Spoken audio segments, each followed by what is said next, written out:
Ang mga claimants mula sa Luzon, Visayas at Mindanao patuloy na umaapila sa pamahalaan na ibigay na ang perang nararapat para sa kanila matapos silang iligal na tanggalin sa trabaho. Mahigit sa 20 taon na po ang nakalilipas. Ang mas matindi pang hirap sa buhay na kasulukuyan nilang pinagdaraanan, inyo pong malalaman. Luzon, Visayas, Mindanao, buong Pilipinas, mahigit 9,000 empleyado. Ganito kalawak at karami ang naapektuhan mula ng isabatas ang pagsasapribado ng National Power Corporation sa bisa ng Republic Act 9136 o Electric Power Industry Reform Act o mas kilala bilang EPIRA Law. At ang mga empleyadong nawalan ng trabaho, patuloy na nananawagan at kinakalampag ang gobyerno na bayaran na sila sa back wages mula nang illegal silang matanggal sa kanilang mga trabaho. Hopefully, they will understand our plight. Nandito kami just asking for what is legal na dapat namin matanggap. So if the Supreme Court have already decided, dapat maibigay na nila. Mag-provide sila ng budget pang bayad doon. Sana this time, dinggin ninyo ang aming mga hinaing. Lahat kami ay mga senior citizens na. Sana man lang yung mga lawmakers sa Congress, sa Senate, lalo na kay President Bongbong at sa aming mahal na Inday Sara Duterte kasi siya yung aming Vice Presidente na nanggaling sa Davao. Sana matulungan kami na mabigyan kami ng pundo para mabayaran na talaga kami. The Napocor people, the Napocor executive, and the head, I call your attention to execute the Supreme Court decision which started from 2008 to 2014 and 2017. At tulad ng ibang claimants, ganito rin ang hiling ni Tatay Jaime. Lalo na ngayon na meron siyang matinding pinagdaraanan. 1977, naging regular ako. Yung hanggang sa tumagal ng tumagal. Kay Peter Welder ako, lahat. Driver, operator, lahat sa akin. Inahanap-hanap ko rin eh. Hindi na pala pwede akong magtrabaho. Ito nga, nagkasakit ako. Yung cancer. Dati kasi nung mag-retired ako, hindi na ako makatulog. Tapos, wala nang panlasa. Tapos wala na rin yung pandinig ko. Yung mata ko, tikit na. Singa ko na singa, puro dugo na. Pala, cancer na pala. 2021 nang makumpirma niya ang kanyang sakit. Noong una, nagpatingin ako sa mata, sa opta. Sabi sa akin, tatay, magpa-CT scan ka. Tignan mo kung ano yung problema ng mata mo. Sabi niya, tatay, parang masama ang findings mo. Para ba yung nagkaroon ako nung ano sa bukol. Sabi, magpa-biopsy ka. Yun, din ako sa Maynila. Inano yung ilong ko sa loob, kumuha ng laman, yung sa bukol. Tapos pinalikan namin yung resulta. Sabi sa akin, tatay, may cancer ka na pala, stage 4. Wala na, nakahiga na lang ako. Sa isip ko, parang hindi ko iniintindi. Pero bumagsak na yung katawan ko. Halos na mayat na ako. Mawawala na yata ako sa mundo. Na ano ko nila, chemo, radiation. Halos hindi na nga ako makakita. Papasalamat ako sa Panginoon at nawala naman yung nararamdaman ko. Nakarecover ako. Pero sa chemo, hindi ako nakatapos. Pasitis ka na ako kada 3 months. Saan naman ako kukuha na 17,000? Napapagano ka, ay, napapagano akong ganun. Kasi parang sinusundot nung karayom yung buong ulo ko, tsaka dito. Ito, tsaka dito parang may laman yung loob. Tapos naubos yung ngipin ko. Sumusumpong, nasumpong yung ano niya. Bisan isang araw, bisan mamaya, ito na naman. Tapos para iba yung ugat na pinipigil na ganun. Bisan naman wala. Tanging ang kanyang mga anak na lamang ang sumusuporta sa kanyang mga pangangailangan ngayon. Yung mga anak ko lang pagka nagpupunta, bibigyan ako ng pagkain. Tapos nalapit ako kung saan. Yan, nilalapit nila yung mga papel ko. gusto ko maghanap buhay, wala naman tumanggap. Dahil baka kung ano pa mangyari doon sa akin. Yan. Kasi wala kaming kakainin pagka ano. Papayak tuloy ako sa sarili ko. Hindi ko malam kung ano gagawin ko sa sarili ko. Tapos yung anak ko dito, magkano, magpupuntaan. Tatay, ito yung pera, pambili mong ulam. Kinamatayan na rin umano ng kanyang asawa ang pag-aantay sa perang ibabayad sa kanila.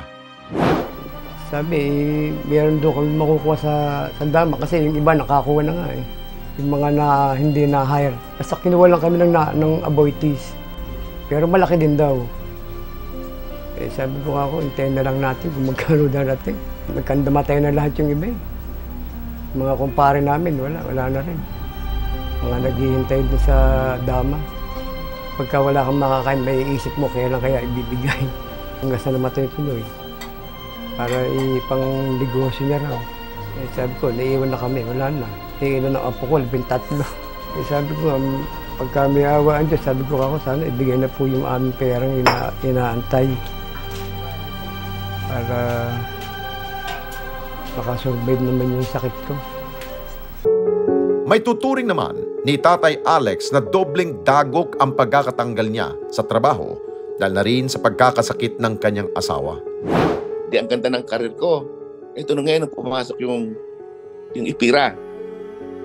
So, ang last day of service ko as permanent was February 28, 2003.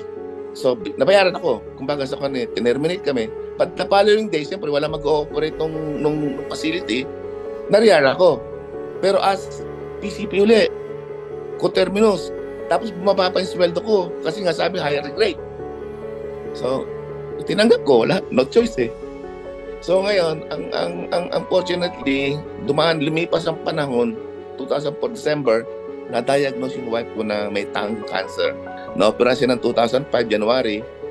Ang problema, ang nangyari, kasi politika, ipe-permanent na raw yung mga position.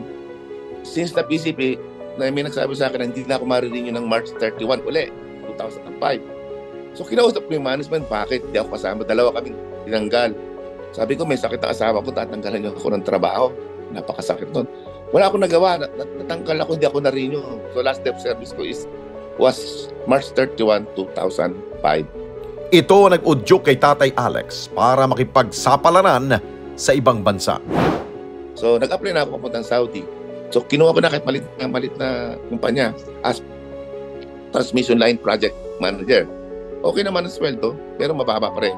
Nung magti-3 months na kasi probationary, another struggle na naman. Itong mga Pilipino nagreklamo bakit mas mataas na yung sweldo ko sa kanila. So nung pipirma ako ng kontrata, kinuusap nila may may-ari, nakita ko, binaba yung sweldo ko, pinaresa ko sa kanila. Kaya sabi ko, hindi ko pinirman, send me home.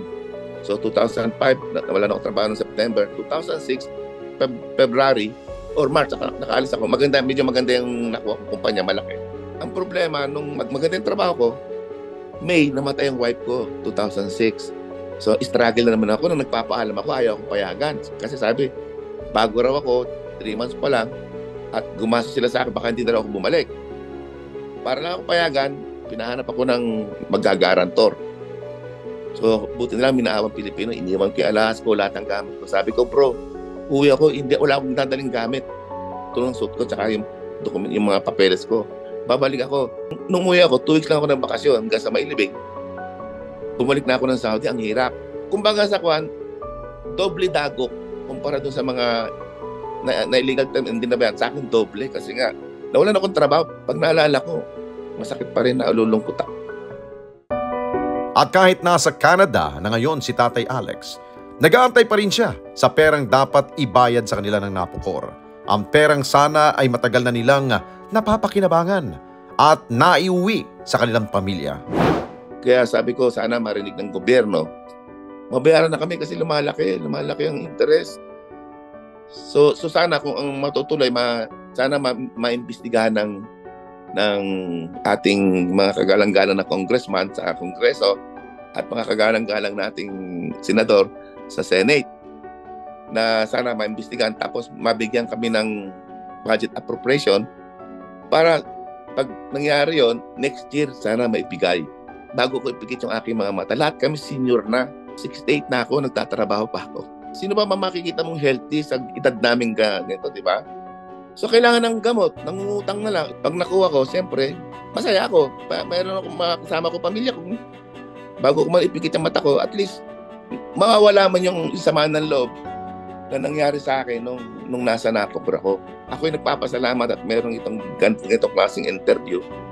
Responde, kasi kayo ang tulay para marinig yung aming hinaing, naming mga Damak Clement, para at least mapakinggan kami at sana magising na, mapakinggan kami ng gobyerno. Sa pagbabalik ng Responde, halagang inaasahang makuha ng mga EPIRA claimants ating busisin. Mga kababayan, salamat po sa inyo pong pagsubaybay sa Responde Mata ng Mamamayan. Para mapanood pa ang iba pa naming pagresponde sa ating mga kababayan, i-click lamang ang subscribe button at i-follow lamang ang Net25 social media pages at Net25 TV.